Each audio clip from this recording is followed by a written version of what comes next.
सुबह उठते ही ये 3 काम करती है, सुबह उठते ही ये 3 कार्य करती है, उस घर की बरकत कभी कोई रोक नहीं सकता, कभी भी बरकत नहीं रुकेगी। देखो मैं रोज कहती हूँ, हमेशा कहती हूँ कि नारी ही अपने घर को सुंदर बना सकती है। अगर घर की नारी, घर की माताएं, घर की बहुएं, घर की देवियां अगर रोज सुबह उठते ही ये 3 कार्य को करे तो वो नारी अपने घर से गरीबी को हटा सकती है। अगर बहुत गरीब परिवार भी है, अगर नारी नियम से रहे तो उस घर की किस्मत को चमका सकती है। घर में धन धान्य वो नारी ला सकती है। आप ये मत सोचिएगा कि वही नारी घर में पैसा ला सकती है, वही नारी घर को सुंदर सफल बना सकती जो जॉब करती हैं, जो काम करती हैं, पैसा कमाती हैं। अगर पैसा ना भी कमाए तो नारी का विशेष भूमिका रहता है घर को धन धान्य से युक्त बनाने के लिए। सुबह उठते ही नारी का नियम हो, ये नियम तो पुरुष को भी करना चाहिए। सभी यहाँ जितने भैया लोग, जितने पापा लोग बैठे हैं, आप भी कर लीजिएगा, कोई दिक्कत नहीं। हम लोग क्या सोचते हैं ना, घर की जो बातें हैं, जितने काम है सब नारियां ही करें, लेकिन कभी कभी पुरुष भी करे तो दोष नहीं लगता। नारी तो करती ही है।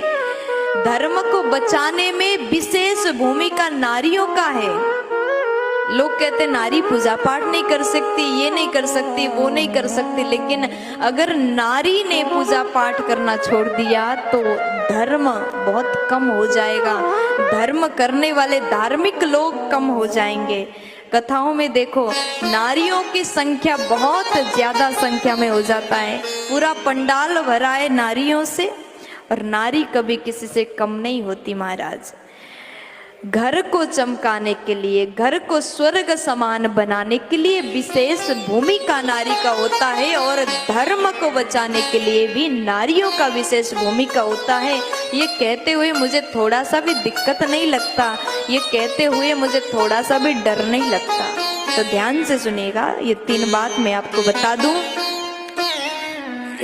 रोज सुबह उठते ही घर की बहू, घर की नारी धरती माँ को प्रणाम करें।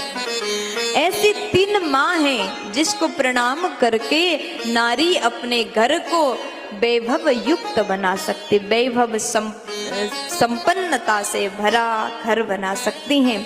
सुबह उठते ही घर की देवी धरती माँ को प्रणाम करें, भाव से प्रणाम करें। हे धरती माँ, आप हमारे ऊपर, हमारे परिवार के ऊपर हमेशा कृपा बरसाएं। मैं आपके ऊपर अपने चरण रखने जा रही हूँ, मेरे हर एक कार्य को आप सफल बना दें।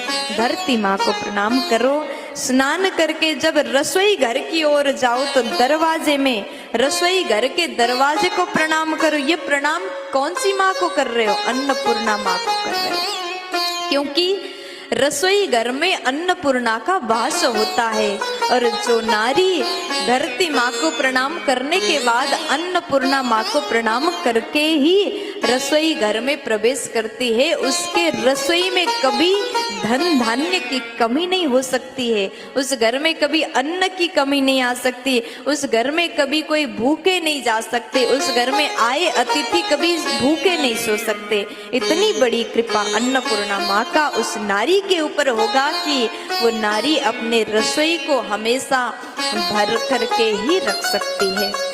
और तीसरा प्रणाम, घर की नारी अपने घर के बड़े बुजुर्गों को, सासू माँ को प्रणाम।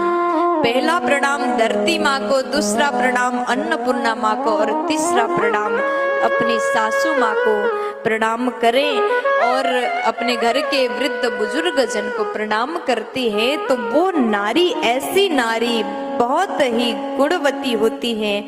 अगर नारी में ऐसा गुण है तो उस घर में बरकत होने से कोई रोक नहीं सकता। अगर नारी में ये गुण हो तो आपके घर हमेशा संपन्नता से युक्त बना रहेगा। प्यार से बोल दीजिए राधे राधे।